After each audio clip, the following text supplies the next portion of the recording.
Hello and welcome to UIDHTML guys. तो मैं गौतम कुमार आप लोगों का स्वागत करता हूं एंगुलर ट्यूटोरियल 17 के फुल ट्यूटोरियल में। तो एपिसोड नंबर 38 में अब हम जानेंगे कि I18 सेलेक्ट पाइप का पार्ट 2 वर्जन है, जिसमें कि इंटरनेशनलाइज करेंगे लॉन्ग वर्ड को इसी पाइप के थ्रू। अब ये पार्ट 2 मुझे बनाना पड़ गया क्योंकि एक चीज़ मैं मिस आउट कर चुका था जो कि रियल में इम्पॉर्टेंट था। एक अगर तरीके से देखा जाए तो अगर लंबे लंबे वर्ड को इंटरनेशनलाइज करना है तो उस जगह पर आपको प्रॉब्लम होती। तो चलिए इससे पहले हम देखते हैं कि पिछले एपिसोड में हमने क्या जाना था। तो यहाँ हमने इसको पार्ट 1 डाला है, जबकि पिछले एपिसोड के वीडियो में मैंने पार्ट 1 नहीं डाला था। इसलिए मैंने इसमें पार्ट 1 डाला है, राइट। इसमें मैंने बताया था कि मैपिंग कैसे करते हैं किसी भी ऑब्जेक्ट के वैल्यू को और उसको कैसे चेंज करते हैं। तो कोई भी वैल्यू हो सकता है, जरूरी नहीं कि ऑब्जेक्ट का ही वैल्यू हो। किसी स्ट्रिंग को आप कैसे चेंज कर सकते हैं दूसरे वैल्यू के साथ, ठीक है। एक स्ट्रिंग की जगह पे दूसरी स्ट्रिंग दिखाना। तो प्लीज़ अगर आप ये वीडियो नहीं देखे हैं तो प्लीज़ जाके देख लिए, तभी आपको सेकंड वाला वीडियो आपको समझ में आएगा, वरना फिर थोड़ा सा प्रॉब्लम हो सकता है उस जगह पे। तो चलिए पार्ट 2 में चलते हैं और देखते हैं ये इंटरनेशनलाइज हम लॉन्ग वर्ड को कैसे करते हैं, ठीक है। चलिए कोड में वहाँ देखते हैं। तो पहुँच चुके हैं हम अपने कोड में। तो यहाँ हम देख रहे हैं वही पुराना चीज़ है जो कि I18 सेलेक्ट हमने इस्तेमाल किया था। तो अब ज़रा सोचिए, हमने तो ये की बनाया था, राइट, फुल नेम की, जो कि हमारा टेबल कंपोनेंट में जा करके यहाँ पर अगर देखेंगे तो ये था की, ओके, यही हमने फ्रेंच के लिए भी डाला था। लेकिन ज़रा सोचिए कि अगर ये की, अगर जो टेक्स्ट है ये बहुत लंबा हो जाए तो 250 वर्ड का हो, तो आपका की जो होगा वो 250 वर्ड का होगा। यहाँ पे कैसा होगा? अजीब लगेगा ना। हाँ, चलिए एग्जाम्पल के देखते हैं। जैसे कि अगर मैं देखूँ, एक ट्रांसलेशन के लिए हमने लिया था ये, इसको मैं क्या करता हूँ, कॉपी करता हूँ। इस जगह पर अगर मैं टेबल में जाऊँ और यहाँ पर अगर मैं डेटा टेबल के नीचे इस जगह पर ऐसे कर दूँ और इसको हम स्ट्रिंग में डाल दें, जैसे कि इतना बड़ा अगर मान लेते हैं की है इस जगह पर, राइट। तो और इस जगह पर तब हम डालते हैं I18 वाला, ठीक है। इसको कॉपी कर लिया मैंने, ठीक है। और यहाँ पे हम इसको करते हैं पेस्ट, कंट्रोल V, कोई एरर नहीं है, ठीक है। अब ये की जो है सो अवेलेबल नहीं है, इसलिए हमारा डेटा नहीं देगा। चलिए इस की को बनाते हैं। तो इसको कॉपी किया, जिस तरह से फुल नेम का किया था हमने, इसको हम जा करके स्ट्रिंग में यहाँ पर डालते हैं, ठीक है। स्ट्रिंग में डालते हैं, ऐसे डाल दिया। तो इंग्लिश के लिए है तो ऑब्वियसली बात है, कॉलम करके फिर वही स्ट्रिंग में सेम जाएगा, क्योंकि दोनों की मैच करेगा तो उसका डेटा यहाँ देगा, राइट। ओके, सेम आते हैं हम यहाँ पर, इस जगह पर यहाँ पर सेम की होगा, लेकिन इसका ट्रांसलेशन जो होगा वो हमारा फ्रेंच में हो जाएगा। ओके, ये हमारा फ्रेंच में हो जाएगा। इसको कॉपी कर लेता हूँ मैं यहाँ से, और ये हम इसके फ्रेंच में एक स्ट्रिंग में डाल देते हैं, क्योंकि वो डॉक्यूमेंट स्पेस के चलते ऐसा आ रहा था, ठीक है। ठीक है, तो ये देखिए अब हमारा काम करने लगेगा। अगर हम जाके देखते हैं, ये देखिए आ गया हमारे पास UIDHTML है ना, ये चीज पड़ा हुआ। ये मज़ेदार है। अब अब होता क्या है कि अगर मैं यहाँ पर जाऊँ और चेक करता हूँ सब कुछ सही है, गुड। तो एक चीज़ और था जो हमने पिछले, अभी मैंने कुछ चेंज कर दिया है, मैं उसको बता देता हूँ क्या चीज़ है। वो है ये चीज़, हमने पहले सिंपल से नेविगेटर डॉट लैंग्वेज कर दिया था। आपको हो सकता है कि जो चल रहा हो, अगर इस पैटर्न पे काम कर रहे होंगे तो आपको ये एरर देगा। देखिए क्या एरर देगा आपको, अगर पूरा देखिए आया ना, अब आया परफेक्ट।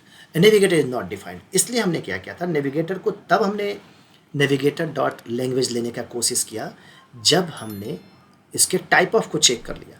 तो हमने क्या किया, टाइप ऑफ, ये जावास्क्रिप्ट का बना हुआ है पहले से ही, way of checking the types, undefined and null है, क्या चाहिए, नेविगेटर, टाइप ऑफ नेविगेटर अगर वो अनडिफाइंड नहीं है उसको चेक कर दिया है bidirectional, biconditional operator के साथ। अनडिफाइंड, अगर वो अनडिफाइंड नहीं है तो नेविगेटर डॉट लैंग्वेज लो, अदरवाइज बाय डिफ़ॉल्ट जो है उसको इंग्लिश कर दो, बाय डिफ़ॉल्ट उसको क्या कर दो, इंग्लिश, ठीक है।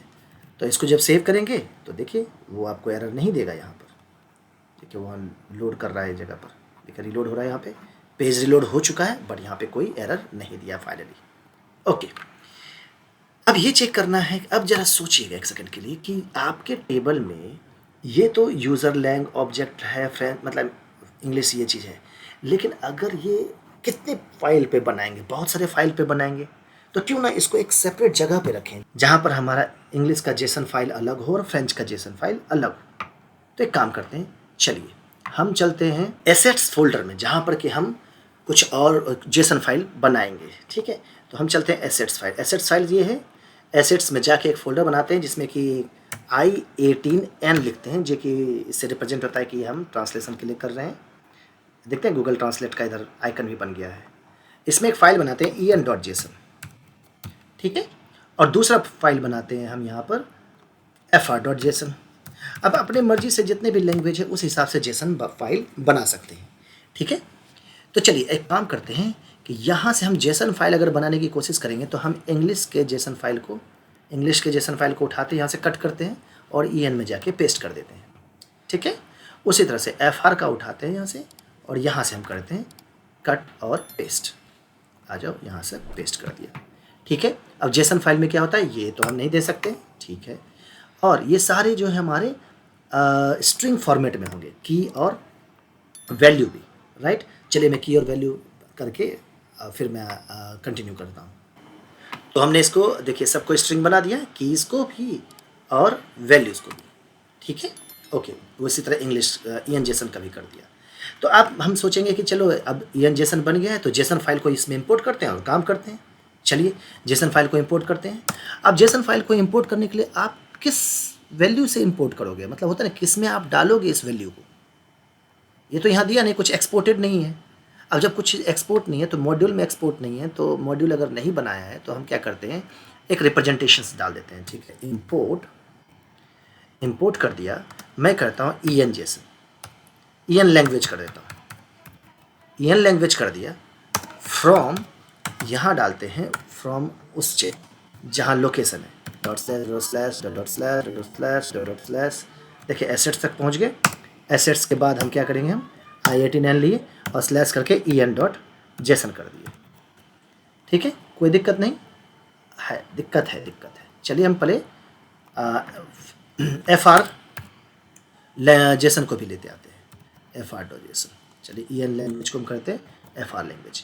लेकिन ये प्रॉब्लम क्या कह रहा है कि आपके पास जो en लैंग्वेज है डिक्लेयर्ड है बट अपने वैल्यू यूज़ नहीं किया है। दूसरा चीज़, आपका कोई वेब मॉड्यूल नहीं है जिसको आप इंपोर्ट ऐसे नहीं कर सकते, एक्सपोर्ट करना पड़ता है मॉड्यूल को।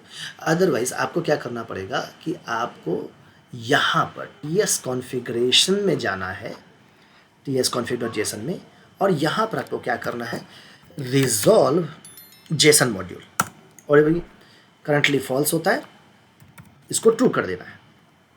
और जैसे आप ट्रू करेंगे तो आप किसी भी जेसन फाइल को किसी भी टीएस फाइल में इंपोर्ट कर सकते हैं, आपको कोई एरर नहीं देगा, है ना, मज़ेदार। ओके, अब ये en लैंग्वेज है तो इसको यूज़ करने के लिए क्या करेंगे, यहाँ के किसी वेरिएबल में इसको हम डाल देंगे। चलिए हम क्या करते हैं, सेम नाम से वेरिएबल बनाते हैं। चलिए सेम नाम से वेरिएबल बना देते हैं इन जगह पे। ठीक है, अब इस वेरिएबल को पब्लिकली है तो HTML में भी यूज़ कर सकते हैं और हम TS फाइल में भी यूज़ कर सकते हैं। उसी तरह FR लैंग्वेज का भी कर लेते हैं। इसको यहाँ डाला और यहाँ जा कर के हम इसको पेस्ट कर देते हैं। अब क्या करते हैं, EN लैंग्वेज जहाँ जहाँ हमने यूज़ किया था ये लैंग्वेज है ना, ऑब्जेक्ट, EN ऑब्जेक्ट डी कर दिया, इस सबको हम चेंज कर देते हैं। अभी के लिए भी प्रेस कर दिया इन लैंग्वेज के लिए। दूसरा FR लैंग्वेज के लिए हम इसको चेंज कर देते हैं, FR ऑब्जेक्ट को कंट्रोल डी जितने भी चेंज कर दो। ओके, कोई एरर नहीं। हो सकता है आपको कभी कभी टाइप कास्ट का एरर दे, हाँ हो सकता है इस जगह पे एरर दे आपको, तो उस समय क्या करना है कि आपका ये इसको टाइप कास्ट करना पड़ेगा, क्योंकि ये एक ऑब्जेक्ट है।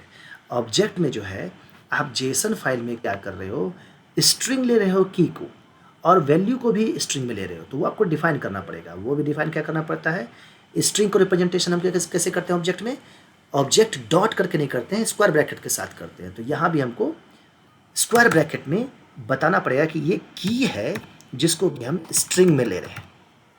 दूसरा चीज़, जब इसका स्ट्रिंग में की है तो वैल्यू भी हमारा स्ट्रिंग में रहेगा। इस तरह से डेटा हमारे पास है पड़ा हुआ। ठीक है, तो अब ये एरर आपको नहीं देगा, किसी भी हालत में नहीं देगा। ठीक है, दोनों के लिए हमने डाल दिया। अब देखते हैं क्या हमारा ये काम कर रहा है। ओके, इसको करते हैं रिलोड। अभी तो मैं देख रहा हूँ फ्रेंच में दे रहा है हमारा ये, हाँ बिल्कुल दे रहा है। नहीं ये तो एक काम करते हैं, ये देखिए एंगुलर 17 में क्या करते हैं, प्लस कर लेते हैं इस जगह पर। अगर हम यहाँ पे प्लस कर देते हैं, चलिए इंग्लिश में ना, फ्रेंच में चल रहा है तो इसको मैं यहाँ पे प्लस कर देता हूँ, प्लस साइन कर देता हूँ, पता तो चले कि जेसन फाइल से आ रहा है। यहाँ प्लस होना चाहिए, आ जाए भाई प्लस, ये देखिए प्लस है ना इस जगह पर। तो अब जरा सोचिए, इतना बड़ा की अभी भी है, हमने क्या किया, EN को अलग कर दिया, जिस FR को अलग कर दिया। अब अगर इस जगह पर ये जो डेटा दिया हुआ है एक ऑब्जेक्ट बनाएं और उस ऑब्जेक्ट में की और की अलग रख दें और वैल्यू अलग रख दें, और सॉरी की और वैल्यू सेम रखें और उस की को रिप्रेजेंट करें यहाँ पर अलग की बना करके ना, बाउंस हो गया, क्रिकेट खेलते हैं बाउंसर बॉल निकल गया। चलिए अब देखते हैं कैसे करता हूँ मैं क्या करता हूँ, इस जगह पर यहाँ आता हूँ, एक ऑब्जेक्ट बनाता हूँ जो कि सिर्फ रिप्रेजेंट करेगा इस टेबल वाले पेज को लेकर के। तो चलिए मैं लिखता हूँ टेबल, हाँ टेबल डेटा डाल देता हूँ, टेबल डेटा नहीं, टेबल स्टैटिक डेटा ऐसे डाल देता हूँ। और इसमें मैं क्या करता हूँ, सब की और वैल्यू को एक जैसा कर देता हूँ, वही की डाल देता हूँ जो कि हमारा इस EN में है पड़ा हुआ, ठीक है। लेकिन मैं इसको यहाँ पर कर देता हूँ चेंज, यहाँ कर देता हूँ चैनल इन्फो, क्योंकि चैनल इन्फो टाइप है, उसका डेटा अलग है। और इसको भी मैं कर देता हूँ चैनल इन्फो, क्योंकि दोनों का की सेम होना चाहिए। और अगर एज है तो इसको स्मॉल में कर देता हूँ, ठीक है, थोड़ा MF छोटा छोटा कर देता हूँ ताकि लगे कि हाँ ये हमारा कैमल केस कर देते हैं इस जगह पर, ये स्पेस के साथ दिया तो F नेम कर देता हूँ, F नेम जिससे रहेगा फुल नेम, या फिर आप फुल नेम कर दें, थोड़ा सा एक जावास्क्रिप्ट टाइप हो जाएगा। ये हो गया ना हमारे पास। तो FR का है, EN का भी वही हो जाएगा। फुल नेम की सेम होना चाहिए इसका, EN और FR का। एज इसको F कर देता हूँ और इसको M कर देता हूँ, छोटा वाला, ठीक है। ये चीज़ दोनों का सेम है, ठीक है, डेटा अलग है बस दोनों का सेम है। अब यहाँ पर आते हैं, मैं क्या करता हूँ, इस जगह पर लिखता हूँ अगर M है, कैपिटल M है, ठीक है, कैपिटल M है तो उसका डेटा में डाल देता हूँ स्मॉल m, ठीक है। उसी तरीके से कैपिटल F है तो उसका डेटा डाल देता हूँ स्मॉल f। और अगर वहाँ पे एज था, AGE कैपिटल था, उधर से जो भी डेटा आएगा उसको हम कर देते हैं एज छोटा वाला। और यहाँ पे हम डाल देते हैं चैनल इन्फो था, फुल नेम था, तो मैं क्या करता हूँ F नेम करता हूँ, फुल नेम डाला और इसको मैं कर देता हूँ फुल नेम। सेम जो की था वही मैं यहाँ की डाल रहा हूँ, की और वैल्यू दोनों सेम रख रहा हूँ, बट डिपेंड करता है, आप चेंज कर सकते हो उस जगह पर। मैं करता हूँ चैनल इन्फो ऐसे डाल देता हूँ, चैनल इन्फो अगर यही का की उठा लेता हूँ मैं, ठीक है। और इसी की और वैल्यू को सेट कर देते हैं। अब देखिए क्या मैजिक होता है इस जगह पर, सेम की और वैल्यू सेट कर दिया इसके लिए। अब ये क्या करेगा, टेबल स्टैटिक डेटा को हम कर देंगे इस जगह पर, टेबल में जा करके अगर मान लीजिए यहाँ पर हमको डेटा दिखाना है, टेबल स्टैटिक डेटा डॉट, अब हमारा आएगा क्या चीज़, चैनल इन्फो देखिए आ रहा है ना। अब मैं इसको सेव करता हूँ एक जगह पर, तो जब चैनल इन्फो को सेट करूँगा तो यहाँ पर डेटा आना चाहिए, आ गया फ्रेंच में। समझिए आप मैं क्या बोलने की कोशिश में हूँ।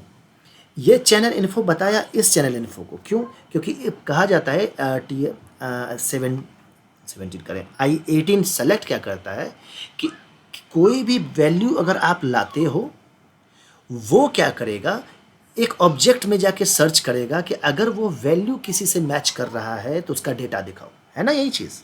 ओके, तो टेबल स्टैटिक डेटा का हमने क्या किया, वैल्यू उठाया, क्या चीज़, चैनल इन्फो की है, की हमारा क्या है यहाँ पर, ये उसका वैल्यू क्या है, सेम चैनल इन्फो।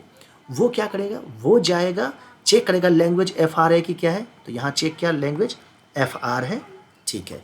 तो ये फ्रेंच में जाएगा, तो ये ऑब्जेक्ट फ्रेंच लैंग्वेज कहाँ आया है, वो जेसन फाइल से आया है, ठीक है, जो कि हमने यहाँ पर इंपोर्ट किया था, राइट ना, FR लैंग्वेज जो हमने यहाँ पर इसमें फिर से दोबारा वो सेम नाम से सेट कर दिया था। तो F वहाँ जाएगा, वहाँ देखेगा चैनल इन्फो, अरे ये तो चैनल इन्फो यहाँ पर है, वो ये डेटा को प्रिंट कर देगा। हो गया ना हमारा इंटरनेशनलाइज। बस यही तो करना है। अभी हम जाते हैं यहाँ पर इस केस में, यहाँ पर यहाँ गया, अब ये हमारा फुल नेम है तो इसी को लीजिए, टेबल स्टैटिक इन्फो को कॉपी ये किए डेटा, और यहाँ जा करके F नेम है ना, F फुल नेम कर दीजिए, ये फुल नेम इसका आ रहा है, यहाँ डाल दीजिए, टेबल स्टैटिक डेटा डॉट कीजिए और ये हमारा एज में चले जाइए, यहाँ डालिए, आसान हो गया। डॉट एज, एज स्मॉल वाला होगा, इसमें कैपिटल में है। अच्छा चलिए कैपिटल में है, ओके कैपिटल में था तो हमने कैपिटल में डाला था ना इस जगह पर, हाँ ये कैपिटल में डाल दिया था, ठीक है। और इस स्मॉल में भी डाल दीजिए, कोई दिक्कत नहीं है, एज ही डाल दीजिए, आप इसको भी स्मॉल में ही डाल देते हैं। हालांकि कैपिटल एम और एफ तो उधर से आ रहा है तो डायनेमिक डेटा के साथ कर दिया है, जबकि डायनेमिक डेटा के साथ नहीं करना चाहिए था, कोई बात नहीं। अभी मैं बताता हूँ कि वो डेटा अवेलेबल हो भी सकता है, नहीं भी हो सकता। जैसे ये क्या एम और एफ का था, सेक्स का यहाँ दिया हुआ था एम्प्लॉय डॉट सेक्स, वहाँ से एम और एफ आ रहा है, राइट, उस जगह पर। तो अगर एम कैपिटल में आएगा तो वो एक्चुअली मैप करेगा एफ आर लैंग्वेज से, कैपिटल एम, लेकिन एफ आर लैंग्वेज में यहाँ पे कैपिटल एम नहीं है तो ये एरर देगा। लेकिन अगर मैं इसको एफ और ये कर दूँ डायनेमिक डेटा के चलते तो ये हमारा काम कर जाएगा इस जगह पर, क्योंकि ये हमारा ऑब्जेक्ट से नहीं ले रहा है यहाँ से। इस एम्प्लॉय ऑब्जेक्ट जो हमने अभी किया था ना, ये क्या था ऑब्जेक्ट, ये टेबल स्टैटिक डेटा ऑब्जेक्ट से नहीं ले रहा है, ये सर्वर से जो डेटा आ रहा है उस ऑब्जेक्ट से ले रहा है, इसीलिए वो वहाँ का लेके चले। वहाँ तो कैपिटल एम आ रहा है तो कैपिटल एम के लिए यहाँ से उठाएगा, यहाँ से डायरेक्ट सेव करते हैं सब जगह पर, चेक करते हैं कि हमारा डेटा सही दे रहा है कि नहीं। डेटा सही देना चाहिए सब जगह। देखिए एफ नेम यहाँ पे नहीं आ रहा है, आ गया, एज आ गया, मेल आ गया, फीमेल आ गया। तो ये देखिए कितना आसान तरीके से आप इंटरनेशनलाइज कर सकते हैं। अब आपके लिए क्या है कि हर पेज के लिए आप एक छोटा सा ऑब्जेक्ट बना सकते हैं जिसमें कि सिर्फ और सिर्फ उसके कीज़ वो कीज़ होंगे जो आप इस EN जेसन में से निकाल करके दिखाना चाहते हैं। वो कीज़ खाली डिफाइन करिए, कीज़ और वैल्यू सेम रख दीजिए, वो आपको डेटा दे जाएगा। तो अब देखिए कितना बड़ा डेटा को आपने कितने छोटे में ला कर रख दिया। इसी तरह से आप यहाँ जेसन फाइल है, ऑब्जेक्ट के ऑब्जेक्ट भी कर सकते हैं आप यहाँ पे कॉमा करके। आप मान लीजिए कि किसी होम पेज पे जा रहे हैं तो होम का ऑब्जेक्ट बना दिया आपने, और वह इस की के अंदर में आप यहाँ पर ये अलग की बन गया, और इसके अंदर होम के जितने भी आप डेटा है वो डाल सकते हैं। और वहाँ पर अगर मान लेते हैं कि यही हम एक सेकंड के लिए एज कॉपी कर लेता हूँ मैं यहाँ से, और इसको मैं यहाँ कर देता हूँ एज के लिए। तो अब आप यहाँ पर जो है टेबल में मान लेते हैं कि यहाँ भी होम के लिए अब कोई बनाने की कोशिश करेंगे तो यहाँ जाएंगे, हम इसमें कर देंगे होम। एक्चुअली होम तो डायरेक्ट वो ऑब्जेक्ट हो जाएगा होम, और इसके अंदर में हम डाल देते हैं एज, एज डाल दिए, और एज में हम वही की डाल देते हैं एज, है ना, इस जगह पर हमने सेट कर दिया। और FR में जा करके एज के जगह पे हम डाल देते हैं कुछ भी, ऐसे पूरा कुछ भी डाल देते हैं, ठीक है, ऐसे डाल दिया। और जब ये होम का डाल दिया तो आप यहाँ टेबल में जाइए, मान लेते हैं इस एज पे होम का एज दिखाना है, जो उसका एज था, ये था ना, table data dot home dot edge कर दीजिए, है ना, डेटा सेव कर दीजिए। अब देखिए यहाँ पे क्या आएगा, एज की जगह पे कुछ मिसिंग है, क्या नाम है, कुछ डेटा मिसिंग है, index string is not assign to string, ठीक है, देखते हैं ज़रा, ओके। हाँ एक्चुअली क्या है कि की और वैल्यू का प्रॉब्लम चल रहा था, तो अभी हम इसको ए नहीं करके रखते हैं, इसको एनी टाइप ऑफ डेटा रखते हैं, फिर सेट करते हैं। एरर नहीं देना चाहिए। पेज रिलोड हो चुका है, रिलोड हो रहा है इधर, देखिए एज में जाके देखते हैं क्या है, ये आ रहा है एज, होम डॉट एज में जाके देखते हैं, एफ आर के एज में ऐसा आ रहा है, होम डॉट एज में ऐसा आना चाहिए, राइट, चेक करते हैं। ओके ओके ओके, इसको तो रूट पे ही मिल गया। देखिए होम डॉट एज में गए, उसको रूट पे ही ये सारा चीज़ डेटा मिल गया। तो EN लैंग्वेज के अंदर में डॉट होम डालेंगे यहाँ पे, डॉट होम, क्योंकि होम का डेटा आप दिखा रहे हैं। तो उसी तरह इंग्लिश में जाएंगे तो इसके होम का डेटा हम यहाँ पे बनाएंगे, इसको करते हैं कॉपी। आप वो भी तो देखोगे कि आप कहाँ के ऑब्जेक्ट को एक्सेस करने की कोशिश में हो, ठीक है, मैंने कर दिया होम, होम पे सेव कर देते हैं, इसको भी सेव कर देते हैं। देखिए कहाँ का डेटा दिखाना है आपको, यहाँ देखिए एज की जगह पे क्या आएगा, आया। देखिए ये तो हमने जितना था वो आपको, ये एक्सपेरिमेंट की बात है, राइट। लेकिन हमने ये बताया कि आपकी जगह पे अगर कोई भी ए है, आप यहाँ पे भी बना सकते हो, कोई ऑब्जेक्ट के थ्रू भी बना सकते हो, तो या मेन इस पर रख दो, और उसको अगर आपको दिखाना है, कहीं से भी आपको ट्रांसलेशन दिखाना है, तो उस पर्टिकुलर लैंग्वेज के उस पर्टिकुलर ऑब्जेक्ट में भी जा कर के आप दिखा सकते हैं। तो आप कैटेगराइज कर सकते हैं, होम का ट्रांसलेशन ये, अबाउट अस का ट्रांसलेशन ये। जहाँ अबाउट का ट्रांसलेशन चाहिए होगा वहाँ पर जा करके आप language dot home dot about ऐसे करेंगे तो पर्टिकुलर ऑब्जेक्ट में सर्च करेगा। समझ रहे ना? तो मेरा दिखाने का और बताने का यही कारण था, क्योंकि ये चीज़ इंटरनेशनलाइजेशन में बहुत ज़्यादा हेल्पफुल होता है। हालांकि कुछ प्लगइन्स भी हैं जो हम बाद में बताएंगे।